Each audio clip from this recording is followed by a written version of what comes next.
a lot of brands are just, like you said, pump out the content. This is what it is, but this is the messaging falling flat. Our employees are sharing messaging that's falling flat. The consumer does not care. They're still going to smoke the cigarettes. So I'm curious to know too, like, what metrics were you judging at that point? Right? Like, how did you know that these conversations were being successful? Right? Were you, I'm assuming you did like audience persona research, like who are our customers? Why are they smoking? What are they doing? Where are they congregating, right? Where do they accept the content, right? So we could be in those areas. And then understanding how do we generate that content to get that. But like, what other metrics are tied to it? Were you looking at like, did you have UTM stuff? Did you track the website metrics as well? Like, how did you quantify social success in that role?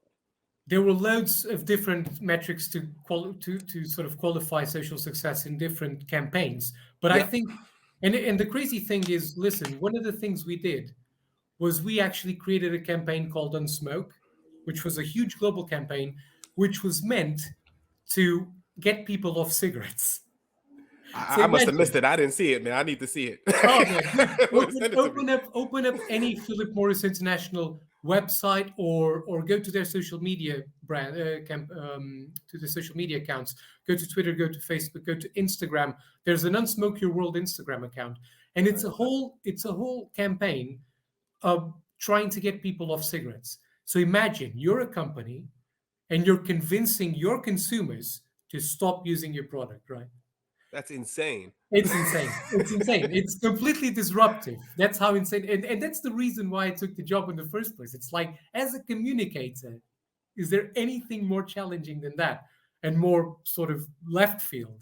But it was cool, man. But anyway, one of the biggest metrics that we tracked, one of the biggest metrics that I tracked Hmm. specifically and that I paid attention to in the whole plethora of stuff that we tracked was sentiment. Got That it. was my biggest thing, right? Because what, as a big tobacco company, what's your biggest problem? Detractors. Yep.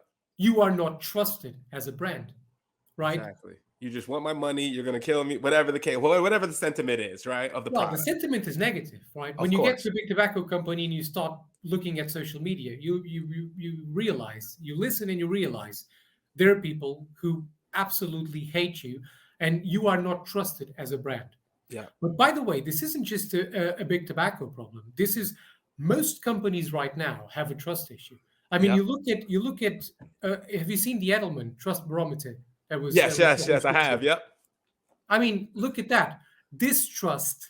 According to Edelman, distrust is now society's default emotion. Now think about that for a second. Our default emotion as a society is based on doubt and suspicion of intent, man. Mm. So the intent of governments and the media, the intent of companies, the intent of business leaders, even the Yeah. intent of NGOs. So people are distrustful of all of these entities. So really the challenge for any big brand in 2022 is, how do you regain that trust?